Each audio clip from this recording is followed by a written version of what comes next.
A unificação da Itália. Pio IX liderou a Igreja Católica Romana entre os anos de 1846 e 1878, e seu longo pontificado ficou marcado pela perda dos territórios papais diante de Vítor Emanuel II, o rei da Sardenha, e pela realização do Concílio Vaticano I. Entre os anos de 1815 e 1870, ocorreu o Risorgimento, um movimento que buscava unificar a Itália.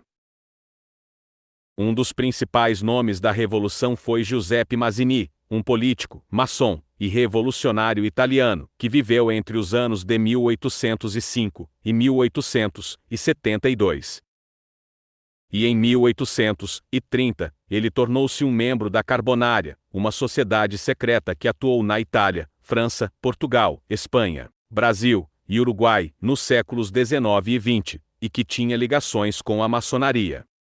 A Carbonária esteve ativa no Risorgimento, e ela buscou unificar a Itália e implantar ideais liberais. Ela era comandada por universitários e intelectuais que instigavam trabalhadores a criarem uma revolução. Os integrantes da Carbonária mantinham sinais secretos e evitavam comunicar-se através de escritos, optando sempre pela comunicação verbal. Eles estavam presentes nas escolas, comércio, exército e política. E assim, os carbonários exerciam grande influência em certos locais.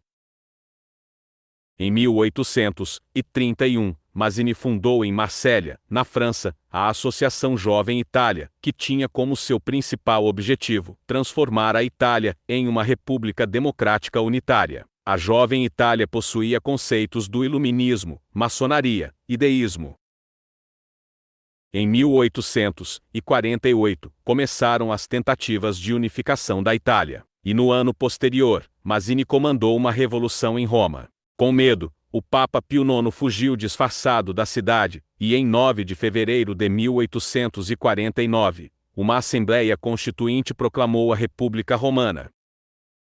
Porém Áustria, França e Espanha, que eram 3 nações católicas, decidiram auxiliar o enfraquecido papado. Então elas enviaram tropas, que atacaram Roma e aboliram, em julho de 1849, a república que acabara de ser proclamada.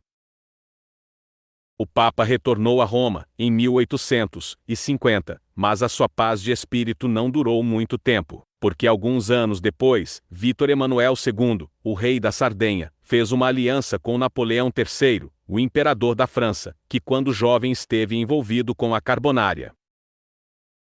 Então Vítor Emanuel II recebeu o apoio dos revolucionários, da Carbonária, da Jovem Itália, de Giuseppe Mazzini e de Giuseppe Garibaldi, um general e guerrilheiro italiano, que chegou a lutar em solo brasileiro, antes dos conflitos de unificação da Itália.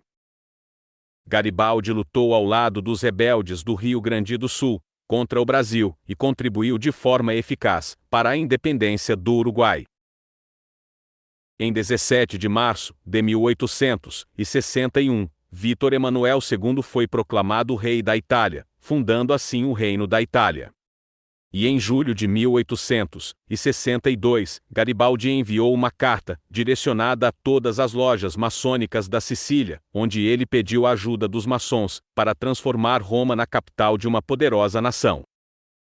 No entanto, os estados papais ainda eram protegidos pelo exército francês, pois Napoleão III, que havia se tornado imperador da França, através de um golpe de Estado, recebeu forte pressão dos católicos por seu apoio ao Risorgimento. E em decorrência desta e de outras questões, ele decidiu voltar atrás em sua decisão. Por isso Garibaldi não conseguiu conquistar os estados papais. Em 1867, Garibaldi tentou novamente conquistar Roma, porém Napoleão III auxiliou a velha cidade e recolocou o Papa Pio IX no trono. Os partidários da unificação desejavam grandemente Roma, por ela ser um centro católico e uma cidade histórica. Contudo, o sonho dos revolucionários começou a se concretizar com a derrota da França diante da Prússia, e em 20 de setembro de 1871, Vítor Emanuel II finalmente conseguiu conquistar a velha cidade, e então Roma foi transformada na capital do Reino da Itália. E assim o papado recebeu outro duro golpe, um acontecimento que lhe deixou ainda mais enfraquecido. Estes mapas mostram a região da Itália, em 1843, antes da unificação, e em 1871, após a unificação.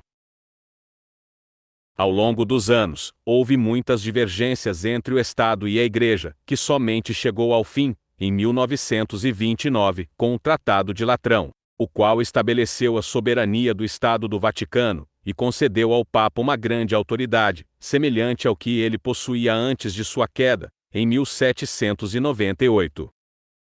Porém, esse poder da Roma papal apenas pode ser visto claramente após a Segunda Guerra Mundial.